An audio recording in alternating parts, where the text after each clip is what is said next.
Welcome back, guys. Let's talk about a watch today. And this is kind of a Franken watch. It is a modded watch bought with eBay parts and put together. So, this might be a quick video. It might ramble for a few minutes. We'll see how it turns out, won't we? The title is, and kind of from the thumbnail, does it really matter? Does it matter what you're wearing or what you're carrying? This is kind of a watch discussion, but it does kind of carry over to knives also. So this was loaned in from Watch62, and I'll put a link to his channel down below. Let me just zoom in.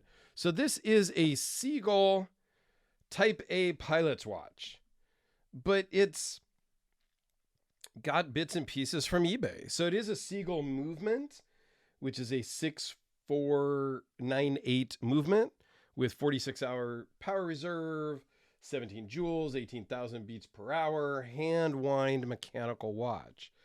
So I want to take a look at that actually, and let's get this strap out of the way. I had this on and sized just so I could do that wrist shot at the beginning here, but let's get that out of the way because the movement on this thing is actually something that you could wear.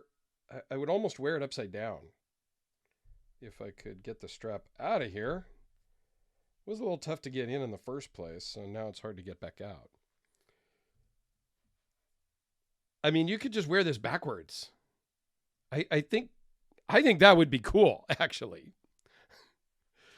If they made a watch with more of a flat face, this has a little bit of a domed crystal, but if they put a flat face, a flat crystal on the front, and you wore it upside down, how cool would that be? Like, I'm not really joking. I mean, I'm partially joking, but not really. I would totally wear that throughout the day. Do we really need our watch to tell the time? No, we got a phone that tells the time, but we like to wear a watch because it's a statement piece, or because we grew up always wearing a watch if you're older like me. And so we feel a little bit odd if we're not wearing a watch. The hand wind movements are awesome because you can see all the gears moving as you wind it. Normally on an automatic watch, you'd have a big rotor here, and you'd still see some of the mechanism working as you wind it, but not really. And then if we pull the crown out, this watch, I don't even know if it hacks. Don't think so. Nope, doesn't even hack, so it doesn't stop the second hand. But now we can adjust the time. Pretty sure. Yep. So as we're adjusting the time, can't really see any other things moving. And with a manual wind watch, it will stop winding. You'll get to a point where it's fully wound. And that's when you need to stop and just stop. You can overwind a mechanical watch. This is very satisfying actually to watch the tactile feel, the sound of it winding. Pretty cool. Okay, so it has a small seconds hand, 3-handed watch, no branding, no nothing.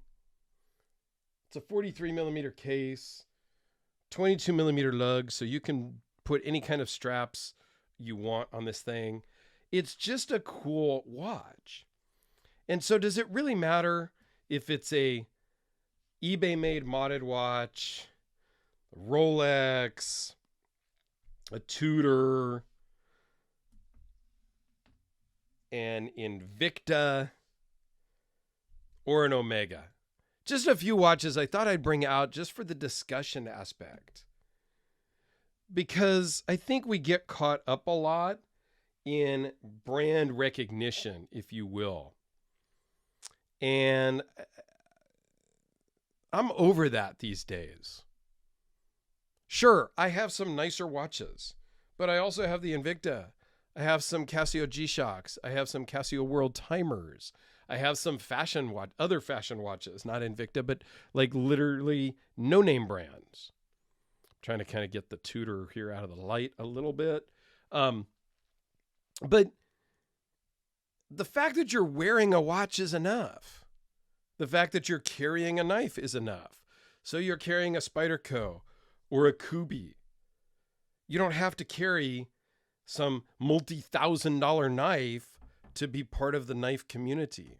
You don't need to wear a multi-$1,000 watch to be part of the watch community. And I think there are a lot of snobs in both communities, knives and watches, that look down on people because, oh, you have just an Invicta. It's a watch, don't be a jerk.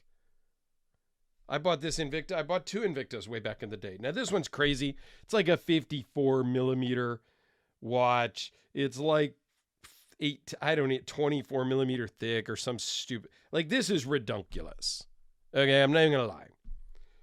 The battery's dead. It needs a new battery. I did wear it, though, when I first, like, before I even got into watches. I bought that and I kind of wore it. I wore it a lot, actually. It was big, bold, and in your face. It was during my overbuilt knife time frame. So, I don't know. What's my point? My point is, it doesn't matter what you're wearing for a watch. Buy what you can afford.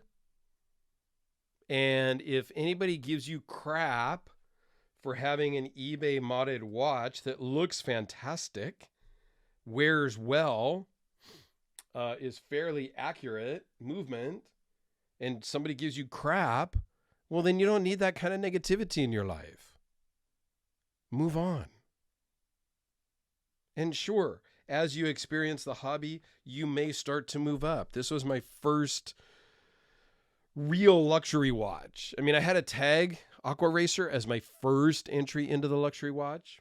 It was used. But this was my very first brand new from the authorized dealer watch. And it was a whole experience. And I've become really good friends with my AD now, authorized dealer.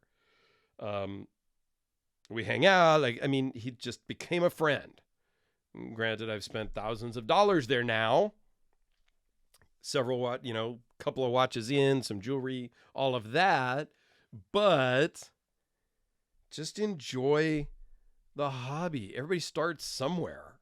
We all started Casio, G-Shocks, Tissot's, and there's nothing wrong with any of those. I don't know. There you go. Just a little bit of a watch discussion here. If you've hung out this long, do me a favor and comment down below. It doesn't matter. I would appreciate it.